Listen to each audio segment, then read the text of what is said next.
Inflation has been the problem the entire time, except that central bankers and governments relied on inflation as the solution to their problem. In fact, for the last decade, the one thing central bankers seemed to agree on, whether it was in Japan or in Europe or here in the United States, they agreed that the problem with inflation was that there wasn't enough of it.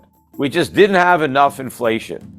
Prices were rising too slowly, and that was a problem that the central banks were determined to solve. They were going to do whatever it took to increase the inflation rate up to 2% per year, because 2% was what they claimed was the holy grail of inflation, that inflation must be 2%, prices must go up by 2% every year, and if they don't, well, this is a huge problem, and the central banks need to solve this problem with radical monetary policies. Even if it meant negative interest rates, they would do that in order to make sure that the cost of living went up by 2% per year. Now, to average people, this would sound absurd. Why does the cost of living have to go up by 2% a year? And if it only goes up by 1% a year, why is that a problem?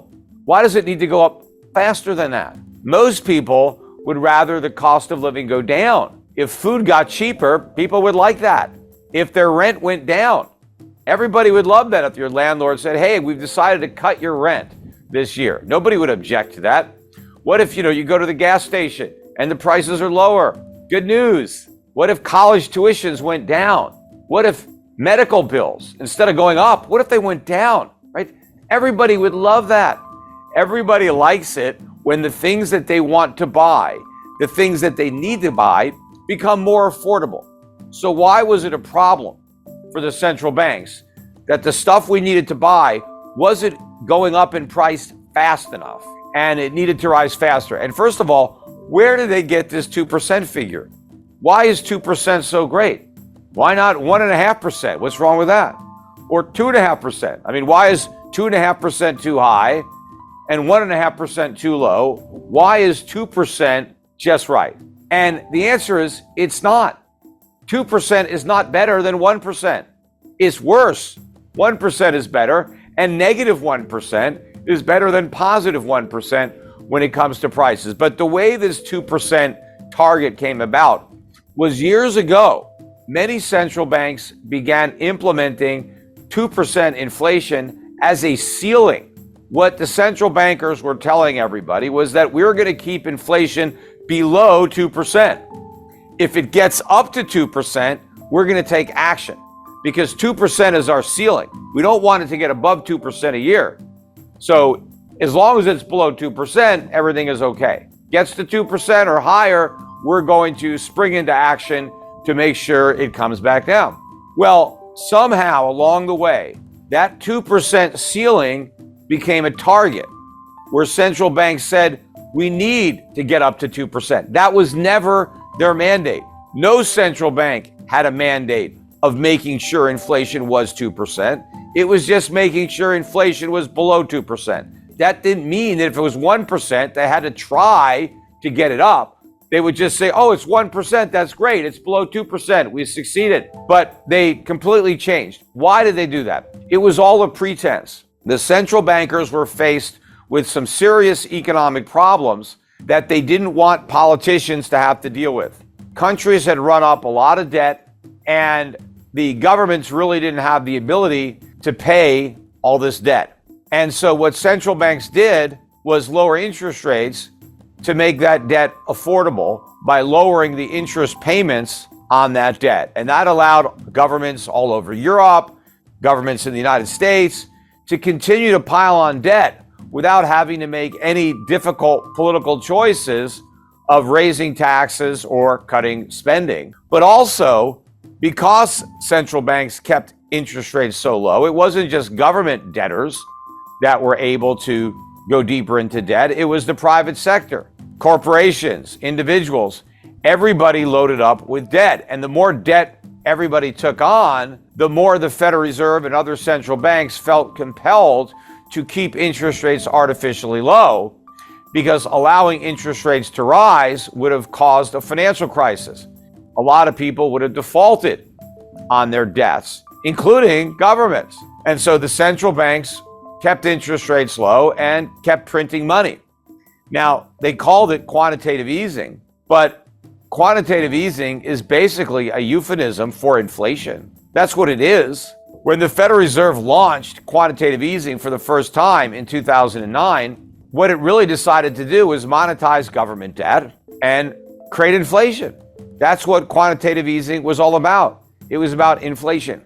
And in fact, the central banks justified quantitative easing and negative 0% interest rates because they said these policies were necessary to raise the inflation rate. Inflation was too low. So central banks recognize that these policies were in fact inflationary because they were designed to cure the problem of too low inflation. But that problem didn't exist. All they did was pour gasoline on an inflation fire. Now, inflation didn't really rear its ugly head in a way that became a big problem until last year. And that's because these monetary policies operate with a lag. And what surprised me was the length of that lag. The inflation that we're experiencing now in 2022 really started in 2009, 2010. We haven't even caught up to the inflation we created in 2020. That's coming. But there's all this inflation in the pipeline. Another reason that inflation did not become as big a problem is because the way the money entered the economy in many cases was through the banking system, through the financial markets. So the prices that were impacted the most by inflation were stock prices, bond prices, real estate prices. And so people didn't mind when inflation was making them richer. In fact, people like that. Politicians like that. Everybody likes a bull market. So when inflation is first entering the economy and the first impact it has is on asset prices, nobody's worried about it. And so the central bankers kept creating it.